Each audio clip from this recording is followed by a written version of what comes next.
Bonjour et bienvenue sur Maths avec Ammar.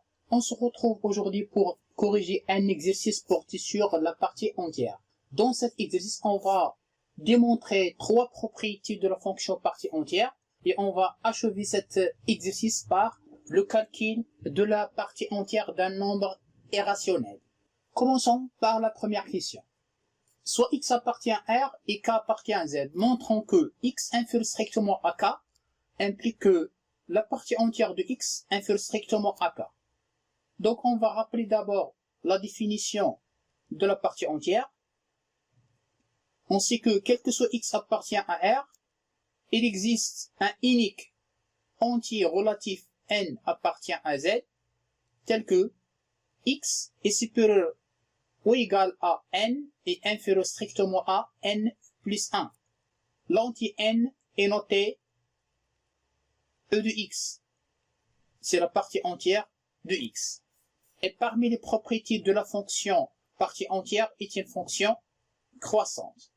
Commençons maintenant à répondre à la question numéro 1. Soit x appartient à R et k appartient à Z.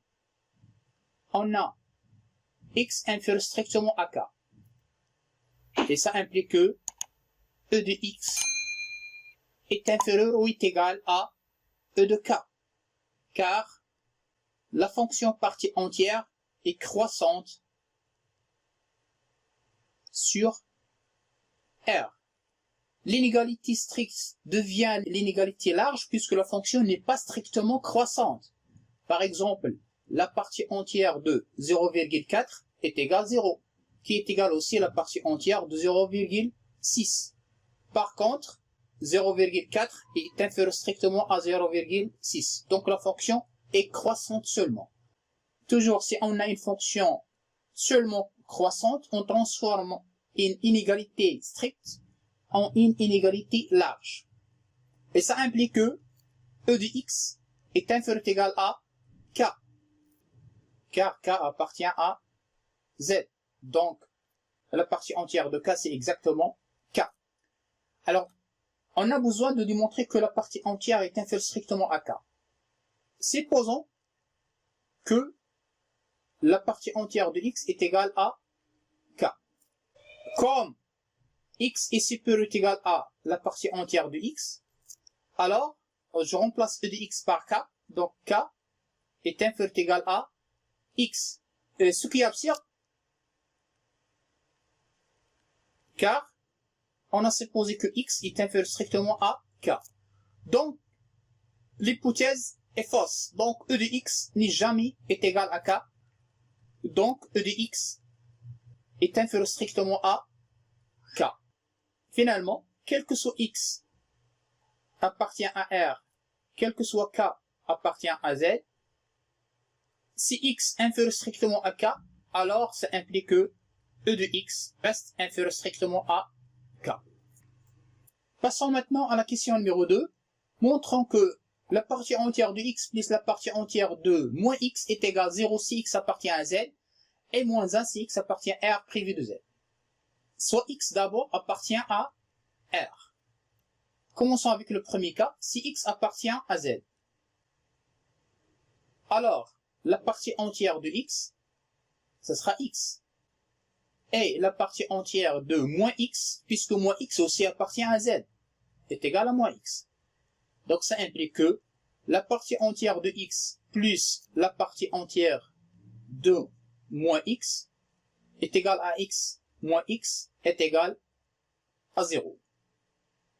Si maintenant x appartient à R privé de z, on a x est supérieur ou égal à la partie entière de x est inférieur strictement à la partie entière de x plus 1. Donc on va multiplier cette inégalité double par moins 1. Donc on aura moins x. Il faut inverser les inégalités. Et supérieur à moins e de x moins 1 est inférieur ou est égal à moins e de x. Comme x n'appartient pas à z, alors e de x est différent de x. Ce qui implique que moins e de x est différent de moins x.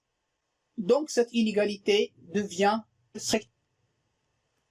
Donc moins e de x moins 1 est inférieur strictement à moins x, inférieur strictement à moins e de x. Ce qui implique, puisque l'inégalité stricte implique l'inégalité large, donc ça implique que moins e de x moins 1 inférieur ou est égal à moins x inférieur strictement à moins e de x, donc on va retrancher et ajouter 1. C'est moins e de x moins 1 plus 1. Ça c'est un entier qui appartient à z. Donc on a trouvé que le nombre moins x ici peut être égal à un entier appartient à z et est inférieur strictement à cet entier plus 1. Donc on peut déduire que la partie entière de moins x n'est autre que moins e de x moins 1. C'est-à-dire que on va déplacer moins e de x vers le premier membre. Donc on aura e de x plus e de moins x est égal à moins 1. Finalement, on a démontré que e de x plus e de moins x est égal à 0 si x appartient à z et moins 1 si x appartient à R privé de z. Montrons maintenant que pour tout x supérieur ou égal à 0, la partie entière de la racine carrée de x n'est autre que la partie entière de la racine carrée de la partie entière de x. Soit d'abord x un nombre réel positif. Alors, pour démontrer cette égalité, donc on va démontrer que la partie entière de la racine carrée de x est inférieure ou égale à la partie entière de la racine carrée de la partie entière de x, et puis on va démontrer que le premier membre est supérieur ou égal au second membre. D'une part, on a x est supérieur ou égal à e de x. J'ai pas besoin l'autre inégalité inférieure strictement à e de x plus 1. X est un nombre positif, donc sa partie entière aussi est positive. Donc je vais introduire la racine carrée. Donc la racine carrée de e de x est inférieure ou égale à la racine carrée de x. Et ça implique que, puisque la fonction partie entière est une fonction croissante sur R, donc on va appliquer la fonction partie entière à cette inégalité. Donc on aura e de racine carrée de e de x est inférieur ou égal à e de racine carrée de x. On va appeler cette inégalité 1, car e est croissante sur R. D'autre part, on va démontrer l'autre inégalité. Remarquons que ici on a e de la racine carrée de x et ici on a e de x. Donc ici j'ai utilisé l'inégalité de la partie entière par rapport à x. Maintenant on va l'utiliser pour la racine carrée de x. Donc on a e de racine carrée de x est inférieur ou égal à racine carrée de x. Pour avoir e de x, donc on va enlever le t au carré. Les deux membres sont positifs. Donc e de racine carrée de x t au carré est inférieur ou égal à x. C'est un nombre qui appartient à z. Et la fonction e, c'est une fonction croissante. Donc on va introduire la partie entière. Donc la partie entière de la partie entière e de racine carrée de x t au carré est inférieur ou égal à e de x. Ça c'est un nombre qui appartient à z, donc sa partie entière c'est lui-même. Donc e de racine carrée de x t au carré est inférieur ou égal à e de x. Et maintenant, on va introduire la racine carrée. Donc on aura la racine carrée des premiers membres, ça devient e de racine carrée de x. Et la racine carrée des seconds membres, ça devient racine carrée de e de x. Donc, on a démontré maintenant que e de racine carrée de x est inférieur ou égal à la racine carrée de x.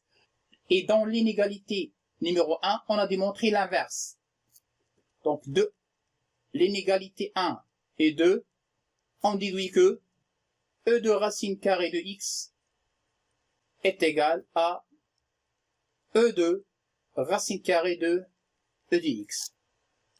Et ça c'est vrai, quel que soit x, c'est peut être égal à 0.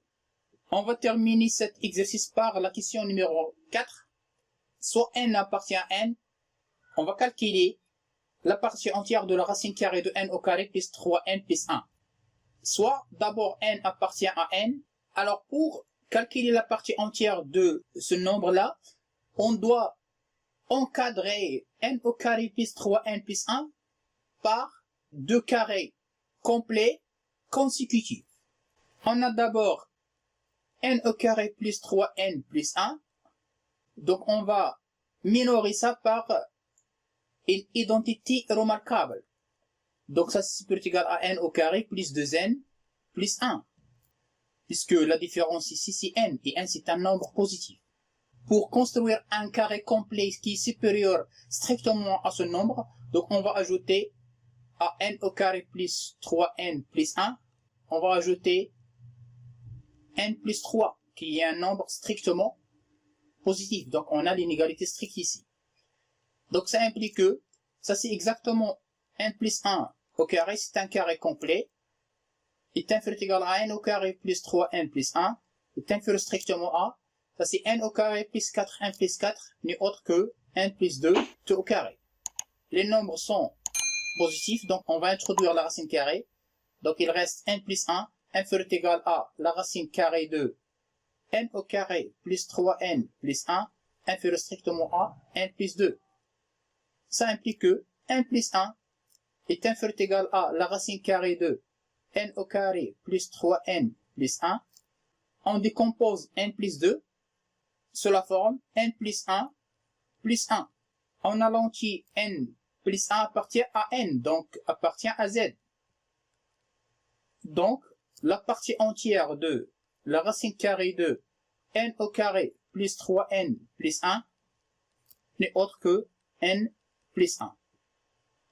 Et finalement, pour tout n appartient à n, on a calculé la partie entière de la racine carrée de n au carré plus 3n plus 1, qui est égal à n plus 1. Voilà, cette vidéo touche à sa fin. Merci de l'avoir suivi et à la prochaine vidéo. Au revoir.